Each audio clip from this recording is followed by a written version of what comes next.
Everyone, कैसे हैं आप सब। तो फ्रेंड्स, आज की वीडियो बहुत ही यूजफुल वीडियो होने वाली है। एक पुराने पड़े सूट सेट, यानी कि जो हमें लगता है कि हमारी मम्मी दादी के ज़माने का सूट है और इसका क्या ही बन सकता है, अगर हम सिंपल तरीके से पहनेंगे तो ये बिल्कुल बोरिंग सा लगेगा। तो उसका मैंने बहुत अच्छा रीयूज़ बताया है और ये है इसका दुपट्टा। देखो, सूट और दुपट्टा जो है दोनों का प्रिंट सेम है। तो कॉटन का सूट है, कॉटन का दुपट्टा है। तो दुपट्टा और सूट दोनों को यूज़ करके मैंने इससे बनाई है 3 ड्रेस। तीनों बिल्कुल सेम बनाई है, एक अपनी बहन की और अपनी भांजी की। तो कैसे बनाई है और क्या बनाया है वीडियो में मैं आपको दिखाऊंगी। तो ये देखिए फ्रेंड्स, अपर पार्ट को मैंने निकाला है सूट वाले कपड़े से, जिसमें हल्का सा सीक्वेंस वर्क था। पीछे भी मैंने वही लिया है और नीचे का जो पार्ट है वो मैंने दुपट्टे में से लिया है और इसके नीचे इनर को यूज़ किया है। स्लीव्स भी इनर वाले दुपट्टे वाले फैब्रिक से ही निकाली है और इसमें इलास्टिक को यूज किया है, जिससे इसका लुक थोड़ा अच्छा आ रहा है। साथ में मैंने इसके बनाई है धोती सलवार। इसके लिए मैंने अलग से फैब्रिक लिया था 6 मीटर। बाकी हम तीनों का दुपट्टे और सूट वाले कपड़े से ही बन गए।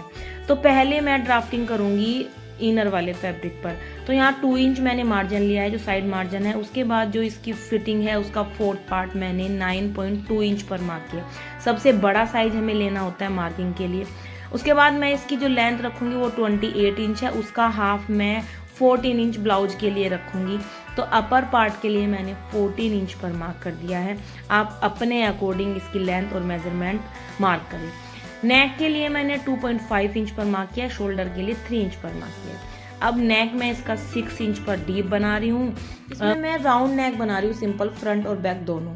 अब मैंने शोल्डर के लिए जहाँ मार्क किया था वहाँ से मैंने ½ इंच डाउन कर दिया है। उससे हमारे शोल्डर की जो शेप होती है बहुत अच्छी आती है।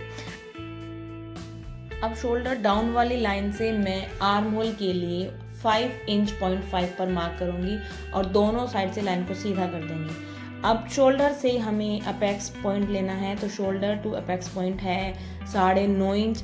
मेरी जो ब्रेस्ट का साइज है वो 37 इंच है। तो अपेक्स टू अपेक्स पॉइंट रहेगा इसमें 3.7 इंच। जितना भी साइज होता है उसमें हमें पॉइंट लगा देना होता है, तो हमारा अपेक्स टू अपेक्स पॉइंट निकल के आता है। अब यहीं से मैंने इसमें डार्ट डाल दी है 1 इंच की।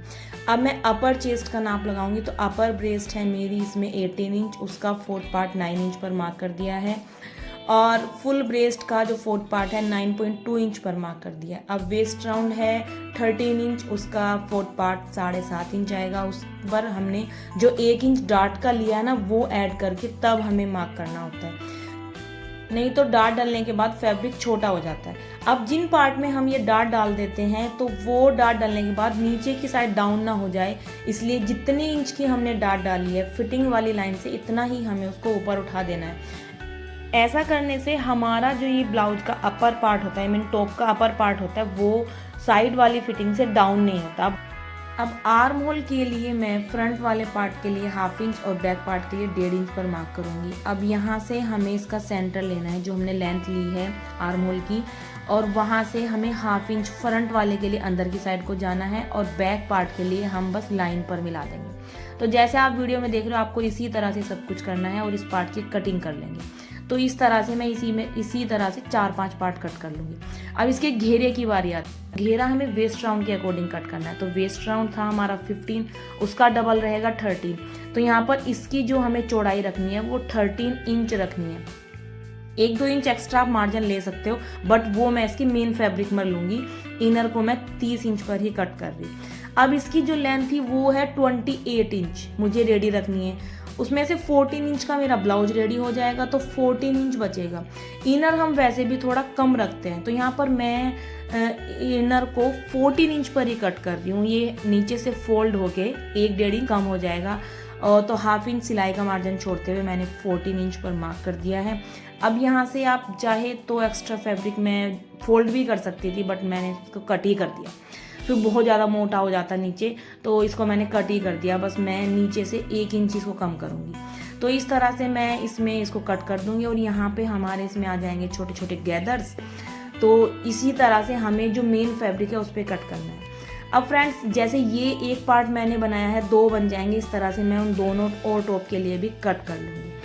तो अब जो हमारा सूट का मेन फैब्रिक है, जो मैंने आपको दिखाया था जिस पर सीक्वेंस वाला वर्क है, तो उस वाले फैब्रिक को मैं करूँगी डबल फोल्ड एंड 4 फोल्ड, क्योंकि वो काफ़ी चौड़ा था, मैंने आपको वीडियो में दिखाया हो। और मेरा जो मेजरमेंट है मेरी सिस्टर का वो इतना ज़्यादा नहीं है। 4 फोल्ड होकर फ्रंट वाले पार्ट में से 4 फोल्ड हुए और हम तीनों का निकल गया। देखिए मैं आपको दिखा रही हूँ, तीनों का निकल गया है। बस इनर पे हमने जो वर्क किया है ना, उसी के अकॉर्डिंग हमें जो मेन फैब्रिक है उस पर रखना है।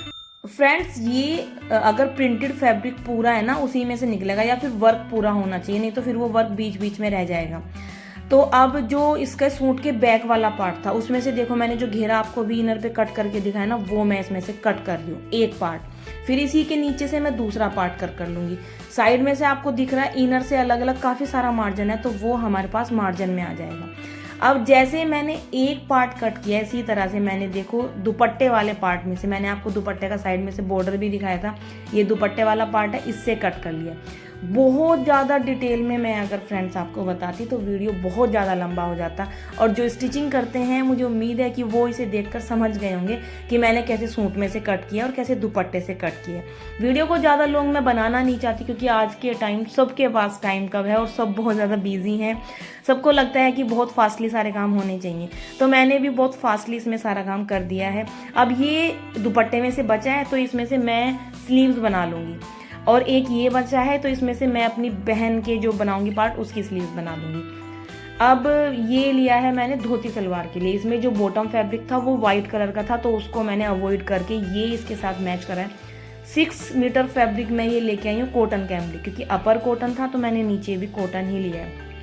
अब ये डबल फैब्रिक है, इसको हमें ट्रेंगल फोल्ड करना है, जैसे हम धोती सलवार कट करते हैं। आई होप कि आपको पता होगा, फिर भी मैं थोड़ा सा बता रही हूँ कि अच्छा ज़्यादा काउल बनाने के लिए कि धोती सलवार को कैसे कट करना चाहिए। तो यहाँ पर सब मैंने इसको अच्छे से फोल्ड कर दिया है। अब जितना भी धोती सलवार की या हमारी बॉटम की लेंथ है उसमें हमें 3 तो प्लस करना ही करना है, अगर अच्छा हम काउल चाहते हैं। 3 इंच प्लस करने के बाद हमें टोटल जो लेंथ है उसमें से बेल्ट को माइनस कर देना है और फिर लेंथ की मार्किंग कर लेनी है। तो मैं इसमें 5 इंच की बेल्ट लगाऊंगी। बेल्ट माइनस करने के बाद मैंने यहाँ टोटल जो लेंथ है उस पर मार्क कर लिया है 3 इंच प्लस करने के बाद। अब इधर की साइड से हमें सीधा नहीं करना है, ऊपर कोने से और जो हमने लेंथ का निशान लगाया ना वहीं तक आना है तिरछा, जैसे आप वीडियो में देख रहे हैं। इससे क्या होता है हमारे पास फैब्रिक थोड़ा ज़्यादा आ जाता है और इसमें काउल थोड़ा ज़्यादा बन जाते हैं। अब 5 इंच की मैं बेल्ट रख रही हूँ, तो 5 इंच बेल्ट का माइनस करते हुए मैंने इस पर क्रोच एरिया के लिए मार्क कर दिया है। तो यहाँ पर क्रोच एरिया मैं टोटल 12 इंच पर मार्क करूँगी, तो 12 में से 5 हमारा चला गया। मैंने 7 इंच पर मार्क किया है और अंदर की साइड हम 2 इंच लेकर इसमें गोलाई दे देंगे।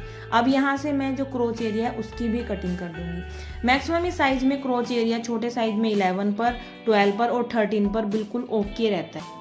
अब जिधर की साइड हमारा जो हमने तिरछा करके मार्क किया था उधर की साइड हमें इसमें प्लेट्स डालनी है। प्लेट्स हमारे इसमें बाहर की साइड डलते हैं, क्रोच एरिया की साइड को नहीं डलते, बाहर की साइड को डलते हैं, और हर प्लेट्स फेस टू फेस होता है।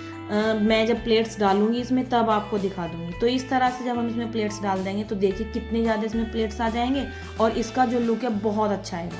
तो जैसे मैंने एक सलवार कट की है ऐसे ही मैं तीनों सलवार कट कर दूंगी।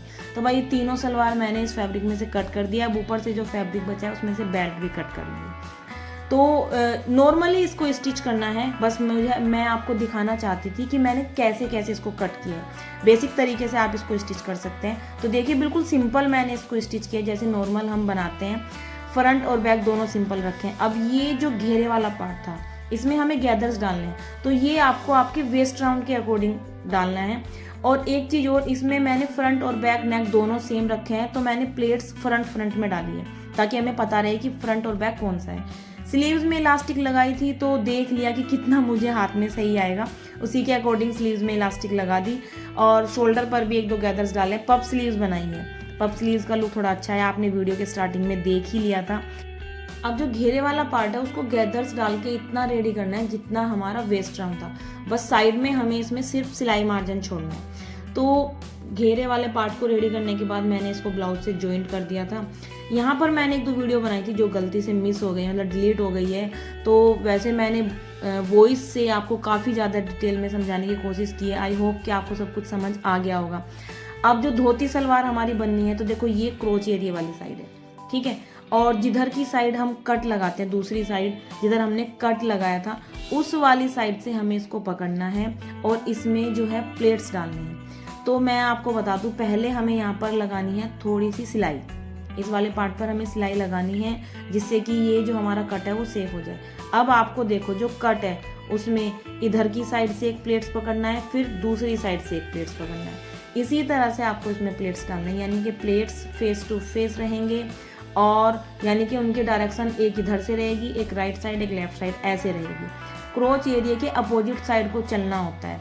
तो इस तरह से जितनी भी आपकी कमर की नाप है आप बेल्ट में 4 इंच प्लस करके इसके अकॉर्डिंग आप इसको रेडी कर लें। तो ये मैंने यहाँ पर तैयार कर लिया है और धोती सलवार भी हमारी तैयार हो गई है। आई होप कि आपको वीडियो में ये समझ आ गया होगा कि मैंने एक दुपट्टे से, सूट से कैसे 3 टॉप बनाई हैं और कैसी लगी आपको ये ड्रेस, मुझे कमेंट करके ज़रूर बताना। मिलती हूँ नेक्स्ट वीडियो में, बाय।